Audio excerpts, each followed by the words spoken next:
రసాయన రంగులు వద్దు, సహజ సిద్ధంగా దొరికే పువ్వులతో చేసిన రంగులు వాడదాం. ప్రకృతి సహజంగా దొరికే పువ్వులతో తయారు చేసిన రంగులతో హోలీ పండుగను ఘనంగా జరుపుకోవాలి. రసాయన రంగులు యువత వికృత ఇంజన్ ఆయిల్, కోడిగుడ్లతో యువత వెకిలి చేష్టలతో హోలీ పండుగ జరపకూడదని కోరుతూ హోలీ పండుగ విశిష్టతను భావితరాలకు అందించే సంప్రదాయ సహజ సిద్ధమైన రంగులతో కుటుంబ సమేతంగా రంగులతో హోలీ పండుగ జరుపుకుని ప్రతి కుటుంబం రంగుల హరిబిల్లుగా విరజిల్లాలని ప్రకృతి ప్రేమికులు వైద్యులు కోరుతున్నారు. ఉమ్మడి ఆదిలాబాద్ జిల్లాలో హోలీ పండుగ సందర్భంగా ఎక్కువగా కనిపించే సహసిద్ధమైన పువ్వులు, మోదుగ పువ్వులు. గతంలో పెద్దలు ఈ పువ్వులతో రంగులను తయారు చేసుకుని ఊరువాడ కుటుంబ సమేతంగా హోలీ జరుపుకునేవారు. ఉమ్మడి ఆదిలాబాద్ జిల్లాలోని కొన్ని ప్రాంతాల్లో మాత్రం సహజ రంగులను తయారు చేస్తున్న సంతోషకరమైన హోలీ జరుపుకుంటున్నారు.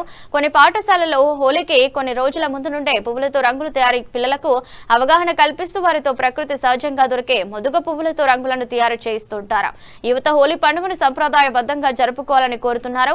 ముఖ్యంగా హోలీ పండుగ విశిష్టతను భవిష్యత్ తరాలకు అందించాలని తెలిపారు. ప్రతి పండుగకి ప్రకృతితో సంబంధం ఉంటుందని, ఆ పండుగని ప్రకృతి సహజంగానే జరుపుకుందామని, అందరం కలిసి హోలీ పండుగను సహజ రంగులతో జరుపుకుందాం, ఆరోగ్యంగా ఉందామన్నారు.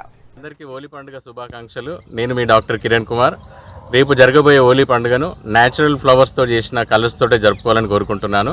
ఈ కెమికల్స్ వల్ల చాలా ఇబ్బందులు ఎదురయ్యే అవకాశం ఉన్నది. ముఖ్యంగా చర్మ సంబంధిత సమస్యలు, కంటి సంబంధిత సమస్యలు, ముఖ్యంగా అస్తమా ఉన్న వాళ్ళకి, చిన్నపిల్లలకు ముఖ్యంగా ప్రాబ్లమ్స్ ఎదురయ్యే అవకాశం ఉంది. సో ముఖ్యంగా పేరెంట్స్ ఈ విషయాన్ని గమనించి న్యాచురల్గా కలర్స్ ప్రిపేర్ చేసి అందరూ న్యాచురల్గా కలర్స్తో హోలీ పండుగ జరుపుకోవాలని కోరుకుంటున్నాను. Thank you.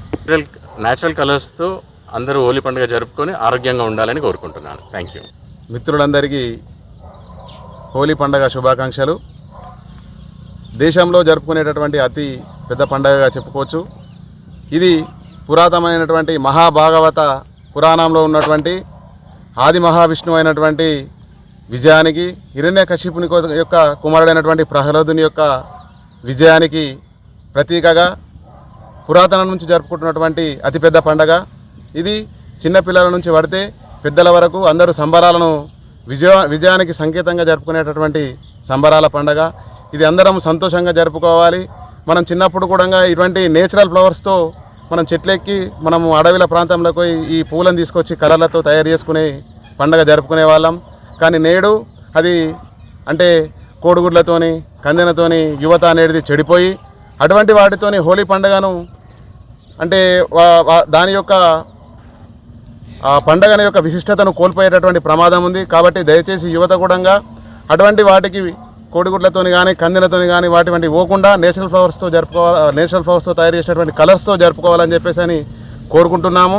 మరి ఈ పండుగ అనేది ప్రతి ఒక్క అంటే భారతదేశంలోనే కాకుండా ప్రపంచంలో ఉన్నటువంటి ప్రతి ఒక్క వ్యక్తి, ప్రతి ఒక్క ప్రజలు అందరూ సంతోషంగా జరుపుకుంటారు. కాబట్టి మనం కూడా ఇటు పండుగను, ఇటు విశిష్టతను కాపాడాలని చెప్పేసి కోరుకుంటూ ప్రతి ఒక్కరికి అందరికీ హోలీ పండుగ శుభాకాంక్షలు తెలియజేస్తూ హోలీ పండుగ శుభాకాంక్షలు.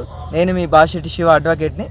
మీరు అందరూ చిన్న పెద్ద అనే తేడా లేకుండా జరుపుకునే పండుగ హోలీ పండుగ. ఈ హోలీ పండుగలో మనందరం నేచురల్ కలర్స్ని వాడి, కెమికల్స్ ఉన్నటువంటి కలర్స్ని వాడి ఆరోగ్యాన్ని ఖరాబ్ చేసుకోకుండా నేచురల్ కలర్స్ని వాడి మన హెల్త్ని కాపాడుకుంటూ, అలాగే ఐక్యమత్యంగా జరుపుకొని ఎలాంటి అవరోధాలు జరగకుండా హోలీ పండుగని అందరం మంచిగా జరుపుకోవాలని కోరుకుంటూ